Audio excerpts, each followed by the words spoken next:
and welcome to the Scary Goals Club. I am your host, Hazel Robertson, and I believe that to make the impact that you know you are called to make in the world, it requires setting bigger, scarier goals and then becoming the person who creates them.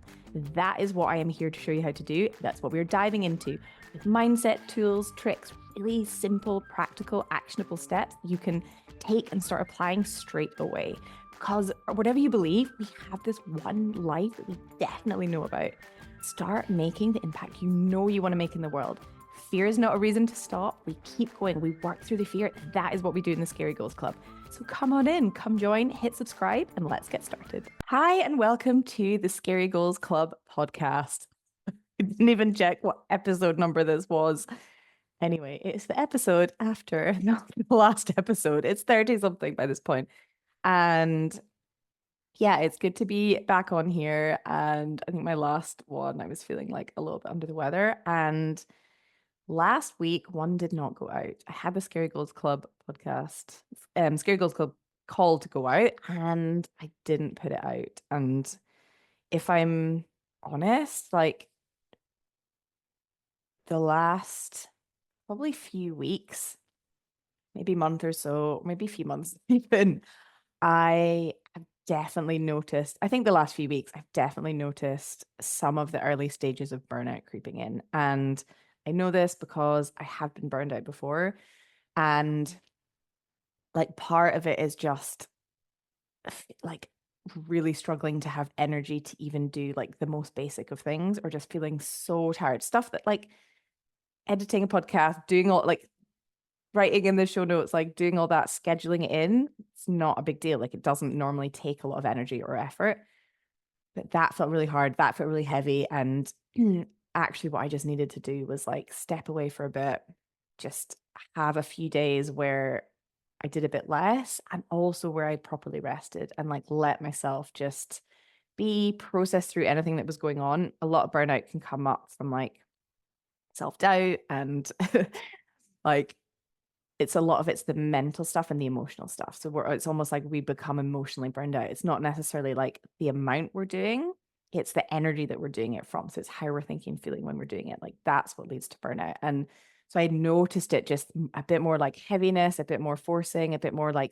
the very simple things just feeling really hard, and noticing just like how tired I was. And so, yeah, I'm feeling so much better today. I've just been prioritizing like all the stuff that makes me feel really good, early nights, resting, processing through lots of feelings, visualization, meditation, bits of yoga and like stretching and getting out for walks and just being kinder to myself.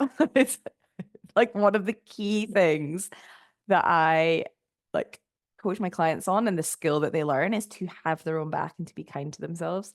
And like sometimes we all still struggle with it. We have these old stories, we have these old ways that we speak to ourselves that we would never speak to anyone else. We'd never say those things to anyone else. And that's what also generates the heaviness and the emotional like exhaustion that can come from it. So I just want to say, if you're in this place at the moment or you feel any of that, like I'm sending so much love, and I get it. And just know that like it is safe to just be present with whatever you're feeling, even if it feels really uncomfortable. Like I've done a lot of crying over the last week, but in a good, like it's felt like a really good, or last couple of weeks felt like a really good like release. There's been stuff that I've maybe been resisting and just kind of powering through that actually I just needed to sit with and be with. That's felt really good. I've also started therapy again, which has been amazing for various reasons. There's some stuff that it's just been really helpful to chat to again, and just, oh, it's just so like having someone to like hold space and share that, like some of those things with, like that's felt really helpful as well. So again, all of these things, and actually one of the reasons that I decided to have a like start therapy again was I noticed, like, trying to even think when it was. I'll probably do like, I've done a bit of an episode on this, but maybe I'll talk about it a bit more once I've processed through a lot of the stuff. But I was really, really burned out in March. And there's a past episode. Oh yeah, it's like, if you want to listen to the episode, it's the when you don't want to do your scary goal anymore, which I talk about when it was the like wanting to close down the business, lying on the floor, like napping under the desk in the workspace, where I was like, just, I was done. I was like fighting myself. I'd built the business in a way that didn't work for me, that was just using so much of my mental energy that I was like fighting against. And I was like, something needs to change. This just is not working anymore. And so also I know that like at this time of year I can struggle with like seasonal affective disorder. I've never actually been diagnosed with it, but I like when it's darker, I know that like I can find it harder to motivate myself. I think probably so many people are like that, especially if you live like I'm like, northern kind of northeast Scotland. I mean, the sun doesn't, I don't know even what time the sun rises and sets at the moment, but like 3:30 the sun is set and it's starting to get dark, and even just that like window, it's like, oh, okay. And I know that there's like getting outside in the daylight, like going for walks, like getting sunlight to my brain like multiple times throughout the day is really, really important for that.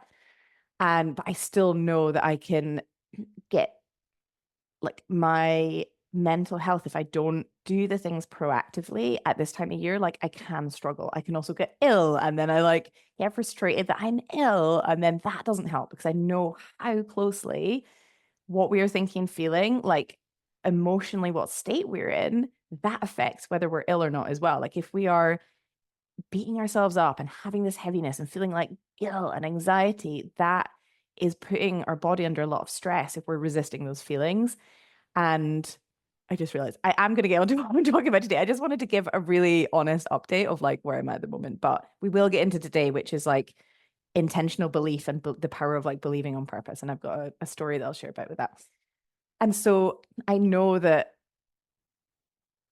I have totally lost where I'm going. Oh my goodness. Anyway, I know. Oh yeah. So when we like how we are thinking and feeling, our energy, how we are being affects our like in a physical way, not just like the energy that we're off, but how easy things are, how well we're sleeping, how tired or heavy things feel, and if we get ill or not.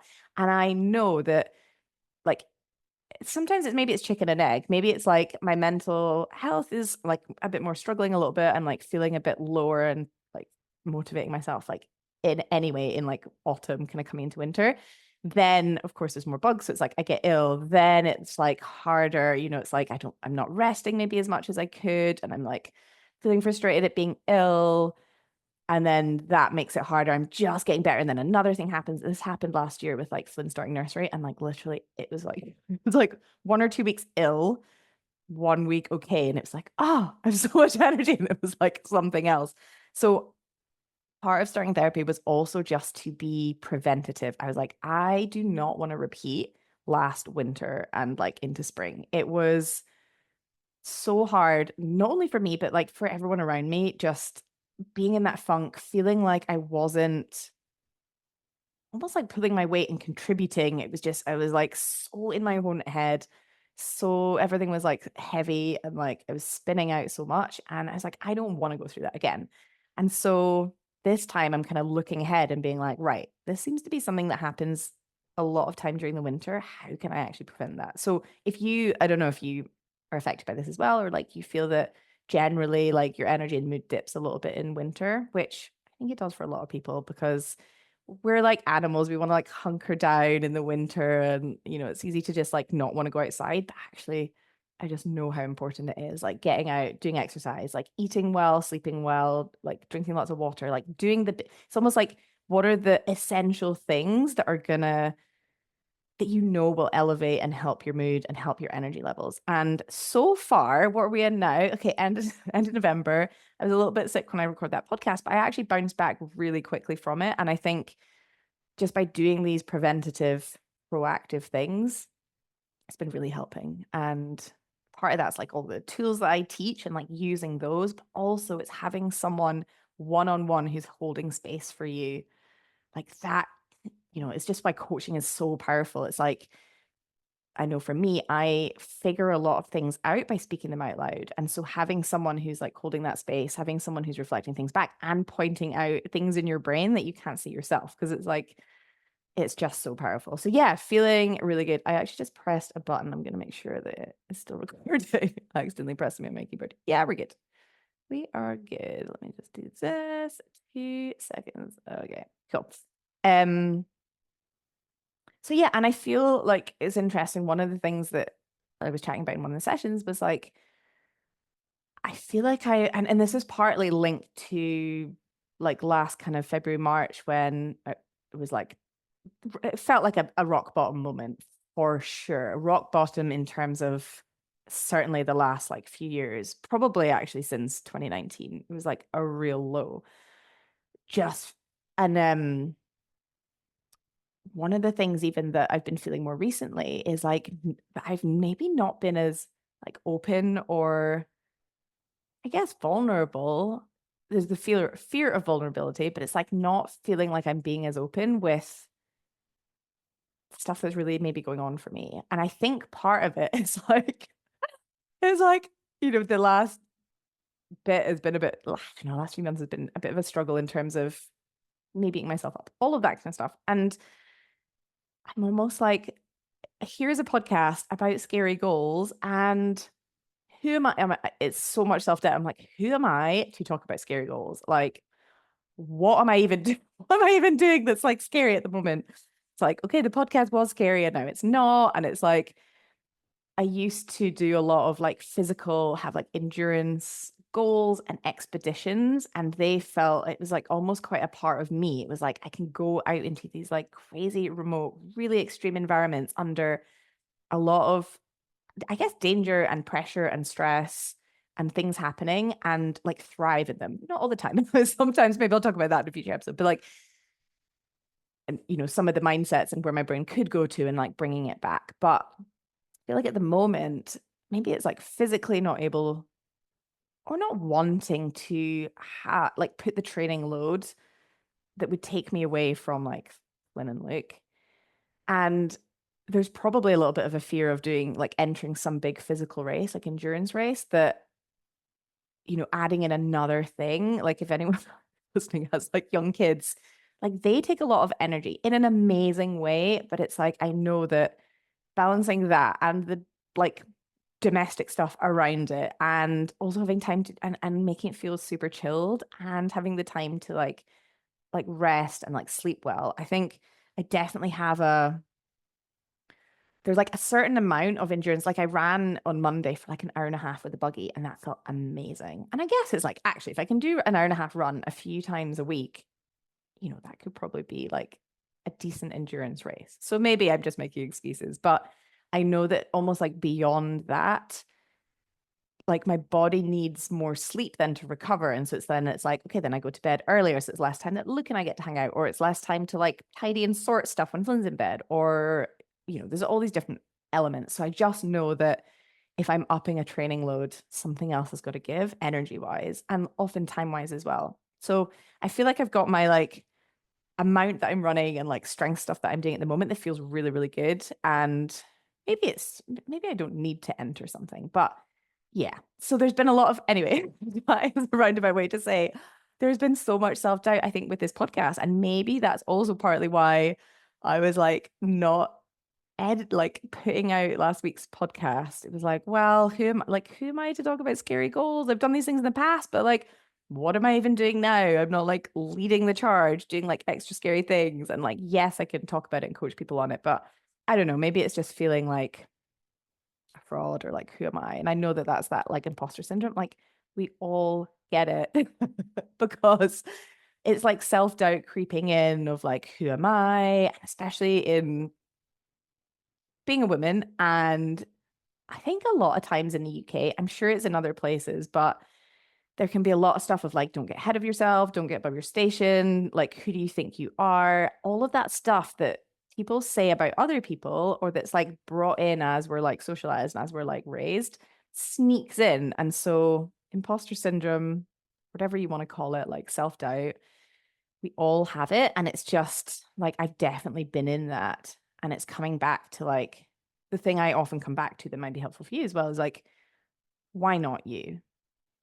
And I know that I do have, even if I'm not doing some like big crazy expedition thing at the moment, like I know I have so much I've learned from that I then use in coaching and like with my clients and then sharing on this podcast. And it's the same with anything, like even what I'm learning doing this podcast. And I do actually have a scary goal that I've like starting to put towards in like 2025 and like figuring out what that is. And it's more in-person stuff because that is something I've been craving. That is something I've been really, really missing. And it feels a bit more scary because it's easy to like stand up here or like, coach on Zoom. That stuff feels very easy because that's what I've done literally for the last like 3 and a bit years. And the in-person stuff, like holding space for a group of people in person, even though I used to do loads of this like in my work with like facilitation and all of that, I just haven't done it to that level in actually I did do a workshop earlier this year, but it's not been something I've done as regularly. So it feels a little bit more scary, I guess, or like using these tools and doing them more in person. So that is something I'm working on for next year. And that feels scary, but feels very exciting as well. So I'll be sure to share all of that kind of stuff on the podcast. And I'm even doing like I've got some more podcast interviews I'm lining up. So that's taking a bit of a pause just for various reasons. But I'm excited to be interviewing some new guests and past clients and like sharing all their amazing wisdom. But for interviewing on the podcast, but like in person as well. So that stuff's all coming up for next year. That feels very exciting and a bit scary as well. So there are scary goals, but I just wanted to be honest with like, I don't know, sometimes it can be easy when you look to others, and I've done this in the past of like, oh, they have it all figured out, or like, especially coaches, because, we teach stuff and we coach on things to help people like figure things out and the tools to get the best out of themselves. And it's like easy to think that we have it all figured out and we never feel self-doubt and we just shift our mindset and feel amazing. And it's like, that just could not be further from the truth. It's like coaches need coached. Coaches need therapy. Coaches need someone else to see their brain and be able to reflect it back and challenge some things that are holding them back, to be like, this is why you're not doing that. This is why you're feeling this way. So yeah, I just wanted to give that, a bit of an honest update. And I think that's all for now. I'm sure I'll give some more updates, but yeah, there we are. And okay, so for today's episode, let's dive into that. So today I wanted to talk about the power of believing on purpose, the power of belief or thinking on purpose. Now, when I say believing on purpose, I just mean like thinking a thought. A thought is just a sentence that we have in our brain, or it's like an image that we have. It's something that's like swirling around in our brain. That is a thought. We have over 6,000 thoughts every single day. So our brain is like scanning, observing the world, filtering it based on what we've thought before, what we've believed before, what we've been brought up with, like thinking again, these thoughts that we don't even we don't even realize that we have, scanning, making sense of the world and giving us a thought, offering us a thought. Now, thoughts are not facts. That is the key thing to know, is that often we think we're like, oh, I'm terrible at this, or oh, I'm just really bad at that, or oh, I'm just this, or oh, I'm just someone who's this.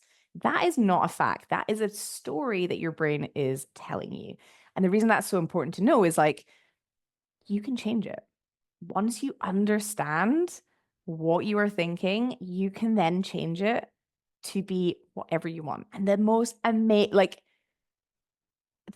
amazing thing is like, once you do this work and you have an awareness of what your brain is doing on default, because of all, if you think of your brain like a computer, it's running this program that is from the past.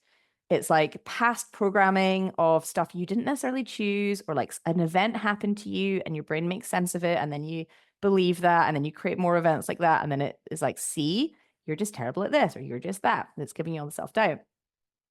That is like past programming of a computer.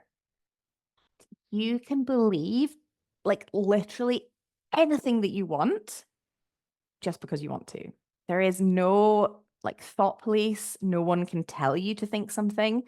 And like just knowing that, like, I'm trying to think the example, the quote. So there's this amazing teacher, Joe Dispenza. You may have heard of him. And he talks about how you can think, it's like you're thinking greater than your environment. So there's the situation that you're in, or the event, or something that has happened. When we think equal to that, we're like adding meaning to whatever's happened, making it mean something terrible often about us, or that we can't do this, or like see its evidence for that. And then we create more of the same. We are thinking, and then it's like, see. Whereas when we can think greater than our environment, it means no matter what is happening around us, whatever the situation is, we are thinking instead to the future that we want. We are thinking of an ideal that we want. We are thinking to the best version of ourselves and how they would think and how they would show up. And the most amazing thing is, like, when we are thinking on purpose, we are shifting how we're feeling. So our thought and feeling, like our thought feeling combo is like our energy. That is what we're giving off. That is what other people can feel. That is what attracts things to us. That is what we like create from. And so when you are shifting your energy, so there's the situation that maybe happened. Maybe it's like, I don't know, you didn't get an outcome you wanted, or someone sent an email or a text, or something has happened that you didn't want. When you can like shift your energy, meaning your thought and your feeling, you can think and feel greater than that. Then you start to take different action, different behavior, and you will then create a different outcome rather than like getting stuck in. It's like our brains are wired, we get stuck in problems. It's like, oh, this and this and this, and we see problems everywhere. And then we end up creating more of them because we're feeling frustrated. And then we do something else and we're acting from frustration. And then we get more frustrated because we like jam our finger in the door or whatever. It's like when you're in that place and you're seeing more problems and you're feeling frustrated or feeling like annoyed about something, like we perpetuate that and create more things to be annoyed about. If something can happen and we can instead think and feel greater than it, so it's like, okay, this happened. How do I want to respond? It's almost like how, like, we get to choose our response always. And there may be like a default response that you have. There may be something happens and there's like a trigger, or you very quickly feel like a flash of annoyance or frustration, or some feeling happens very quickly because of some thought. The only reason that happens is because you've just practiced it over and over again for like decades of your life. So that neural pathway in your brain is like a super highway. It's like super fast broadband connection. It's like, that will be the default. But our brains have this amazing thing called neuroplasticity, meaning we can rewire our brain based on experience. So if something happens and we can instead stop the default response, and maybe we stop it like afterwards. So there's this is something I talk through with my clients, but it's like there's 4 stages of awareness. So there's the stage like after. So you've done the thing, reacted in the way you didn't want to.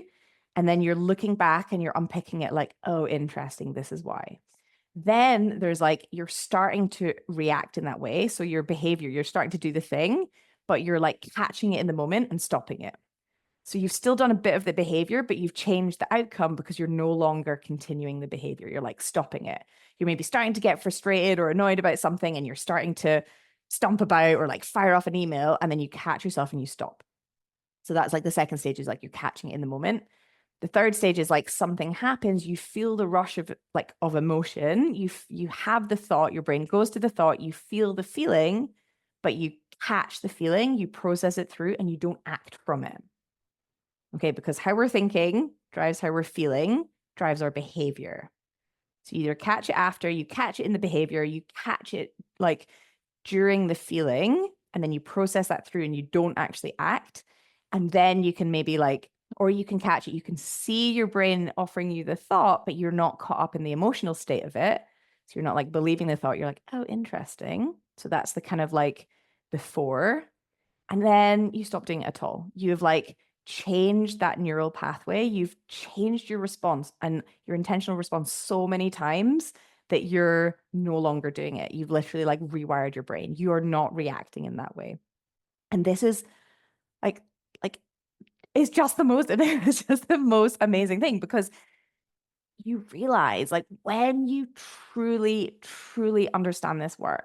And again, this is what we do with coaching. This is what I do with my clients, is like help them understand for their unique brain, their unique thought patterns, their unique beliefs and situations in their business, in their life, in their work, what is actually going on, and then rewiring that. They realize, oh, stuff can happen and that does not affect our outcomes. We affect our outcomes. So stuff can happen. If we are thinking equal to it, we'll create more of those outcomes. If we can think beyond it and like instead react in a way, show up in a way, like think and feel in a way that we actually want to, we change the outcome. We're in control of the outcome that we want. Yes, there's other facts and factors, and like life can happen, and there's all of these things, but we are 100% always, always, always in control of our response. Always. We think that we're not because we're just like often act on default. Something will happen and we'll react in a way based on what's happened in the past, based on this past computer program. But once we can build that awareness and once we can really understand what's going on and like unpick it, we get to choose our future, and we get to choose how we react and show up in the way that we want to. And it is literally the most amazing thing, because you realize, like, no matter what is happening, no matter what the situation is, you get to control the outcome. And it is just, and I'll give you a really specific example. So, and again, of a scary goal that I use this with. So I think this was 2019, actually. Yeah, I think it was. This was in August, end of August. And that was, yeah, anyway. And okay, so I got a space in what's called the CCC. So there's the UTMB, which is the Ultra Trail du Mont Blanc, which is set out of Chamonix, and it's the full UTMB goes like one lap around Mont Blanc. So it's like 170K and like 10,000 meters of climb. The CCC goes from Courmayeur to Champay-du-Lac to Chamonix. So CCC. And it's 101 kilometers and like six and a bit thousand kilometers of elevation. So it's a beast. It was the longest that I had would have been ever running ever in one go. Before that, I'd done, I think, 89K in one go. So longest ever, with the most climb ever, and also on my own. So before that, a lot of the races that I'd done, especially the endurance ones, Luke and I'd run it together. It was like an adventure that we were going on. So we would, one of us would be running a bit, feeling better, and we'd pull the other one along, then it would like switch. And we figured out how we did these events together. So it was the first one that I was doing on my own. And it was the first time I'd been like so intentional, like so intentional about a race, about a scary goal that I'd done, like really intentional in what did I want the outcome to be, not just to do it, but like also how did I want to feel at the end, and how did I want to feel when I was doing it? Like, what was the purpose of it?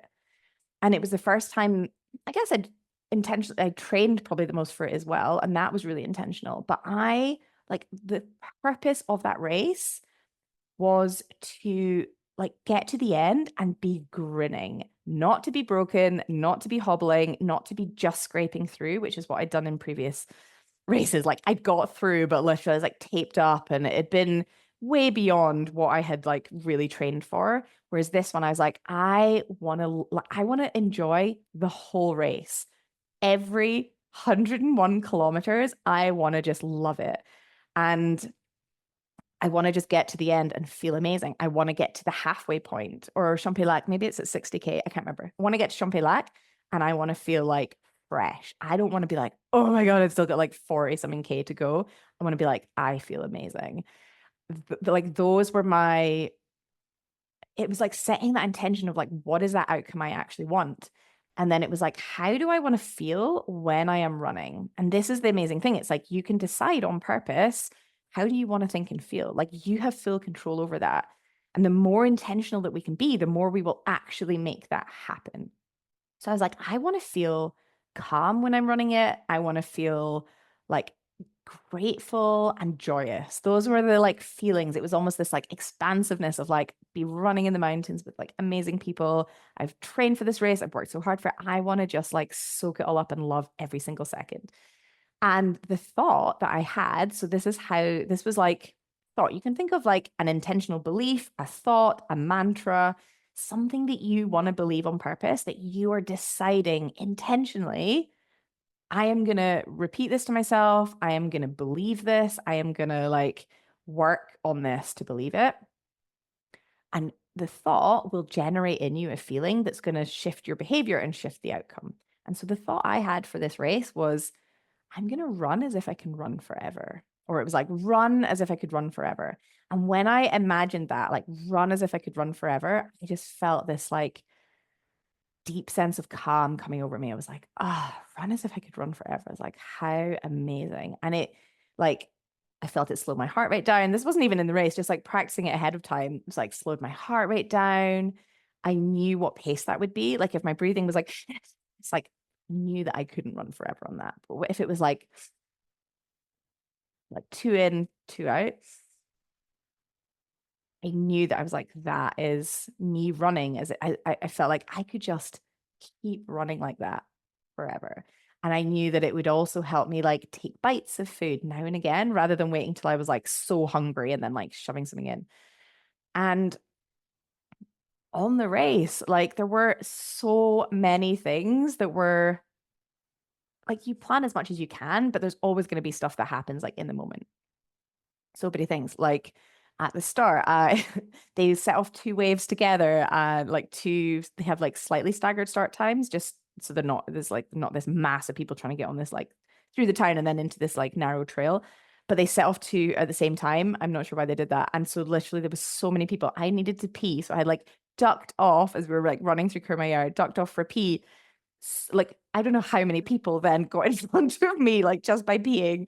Then I got back on the back to get in, and then of course it all like funneled up this the mountain, and I was at one point like standing stationary or like taking a few steps, and this was the first climb, and I was already like looking at my watch like, oh my goodness, okay, am I like this is my time? Am I going to then make the checkpoints? I don't know how much extra time that must have taken me to get up that hill, maybe like an hour, maybe even more.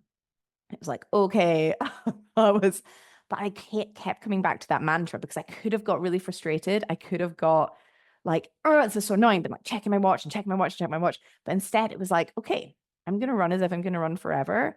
Maybe this is part of it. I often can start off races feeling amazing, getting really excited. It was like, well, if I'm coming to the end feeling amazing, if I'm coming to halfway and I'm feeling fresh, then maybe this is all part of that. And I was able to just like let go, be like, feel really calm and be like, okay, this is my like extra little rest. I'll just like go chilled up the hill.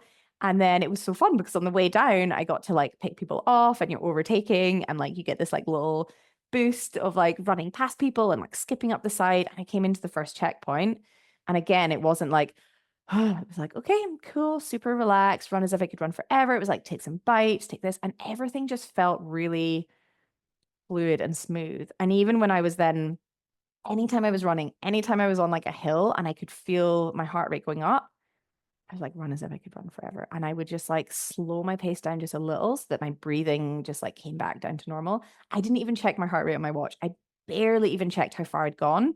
I didn't like, I just wasn't in that. I felt so calm. I was like just enjoying mountains and like feeling so grateful to be able to do this and my body and like everything just felt calm. I was like, rationing my water and my like electrolyte solution and like having bites of things. Whereas before, sometimes when I can get in, like if I'm struggling with something or like if I can get frustrated about it, and I've done this in past races, I know how much energy that uses up. It's the same. It can be a race, it could be anything in life, but like I know just how much energy that uses up.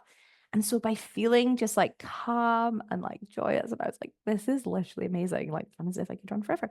And sometimes I'd maybe want to like tear off down a hill. And I was like, would hold myself back just a little bit. It's like run as if I could run forever. Because that was my intention, was to get to the different checkpoints and just like love every second. And I literally loved every second, even when it was like 4 in the morning. I think, was it even just before the 4 in the morning one? And it was like, okay, getting like a little bit tired, but it was like, keep steady, keep calm. I like just didn't let my brain focus on that. It was like, have another bite, have another drink, just like keep going, as if you could go forever. And even one of the checkpoints, I was just so in the zone, just like go, go, go, la, la, la. I didn't even realize. I was like, oh, why are there all these people going into this? Like, it was like a cow shed or something. I was like, what is going on? And went in and they were like, checkpoint. Like, oh, which one's this? And they were like, and you just, I just saw like bodies of people. This was at night. So we had like our head torches on and people are just like, and I like just hadn't got into that. And in previous races, like that would have been me feeling like, oh my gosh, okay, I just need to keep going. And the hardest bit for sure was like I saw like Luke came to see me in the checkpoint. I can't remember where it was. Valorcine maybe, or Triumph. I can't remember. Anyway, and it was the like maybe it was Valorcine. It was the final climb up to before you like descend down into Chamonix. Tete Vente, that head of winds. And I'd done this part before. We ran the whole UTMB the year before, just over 4 days, the two of us, and like stayed in huts. And that bit, I'd like the climb is like these massive boulders. It's really like you're hands on. You're like kind of scrambling over stuff. You can't, it's not like a steady climb that you can plod with your poles. It's like you're stopping and you're like taking big steps, like moving around. And last time I got up to the top of that, like when I did it the year before, and I had like a complete blood sugar crash and like energy level crash. And I felt so weird on the top. And I was like, oh my gosh, I don't know how I'm going to actually get down to Chamonix. So there was a little bit of like, that was in the back of my mind. Also, it was like, I don't know what time it was that I left the checkpoint, 3 or 4 in the morning. So I was tired. Like I'd been running, like, how long did I end up running for? I can't even remember. Did we start at 6 or 7? Anyway, it was probably like 19 or 20 hours at this point that I'd been like on the move and like running for. And I didn't want to get out the checkpoint. It was like, okay, this is it. Like, keep going and just like keep going, keep it steady. And like having that intention, having that belief, run as if I could run forever, it just like calmed me down. And I was just like, okay, here we go. Like I'd had enough fuel. It was like, and then we go as if I could go forever. And I just took it so steady up that climb, the Tete Vaunt. And at one point, because I was like so steady, so focused on my breathing, like just got into the rhythm and the flow of it. Like time completely evaporated. And even behind me, I was like leading this train of people because there was people like at the side on the rocks, just like having a little nap. All I wanted to do was like lie down and have a nap. I was like, I just need to keep going. Like, let's just go as if I could go forever, take it super steady. And I just had this really steady pace. And there was like 4 or 5 people tucked in behind me. So it was this like little steady train that was like snaking up the mountains. And I was like at the front, just like, okay, keep going, keep going. And then of course it started to get light. And so everything's just a little bit easier as well. But and then ran down and it was just amazing. And I just felt like even the hard bits, even when I was like exhausted and all I wanted to do, my brain's like, just stay another like 15 minutes in the checkpoint, have another bite to eat, just like maybe just have a little lie down and nap. Like all of my brain's like, just stop, just stop. Rather than getting caught up in that or being like, oh, it's dark, oh, it's cold, oh no, Tete Vaunt, like that would be the environment. And like rather than getting sucked into that or like, oh no, I didn't do this that well like last time, like what if I do it again, and like worrying about the what ifs, it was like run as if I could run forever, like just keep going. Like it was almost this, it's like a mantra, it's like anchoring, grounding, and it just helped me feel so calm, so grounded. And I like literally loved every second. Even the hard bits, they didn't feel as hard because I didn't get caught up in them. I wasn't fighting with them and being like, oh, I wish it wasn't dark. Oh, I wish it wasn't this. Oh, it's like I just let it be. It was like, this is what it is. And I'm gonna go as if I could go forever. I'm just gonna run as if I could run forever. I say run, obviously, like up these hills is like a steady plod. And the down the hills is like a trot. And it's not like a fast run. It's like, when you're running for, I can't remember what it was, like 22 hours or something. It's like you're like steady. Also, I was running as if I could run forever. And I just like finishing it, it was like I felt so proud of myself, but it was like not for finishing it, not for my time. I wasn't going for time or anything, but for how I was like in my mind as I ran all the way around, how I was because it was exactly how I wanted it to be, because I had rehearsed it so many times, because I chose my response, even when things were hard, even when, I mean, I didn't even say earlier, but like it was like super hot and there's all those elements. And often I can be like, oh, the sun, and like, oh, I feel so hot. It's like literally didn't even let my brain go to that of being like how hot it was. Then it's easy to be frustrated or feel more tired and get sapped into that.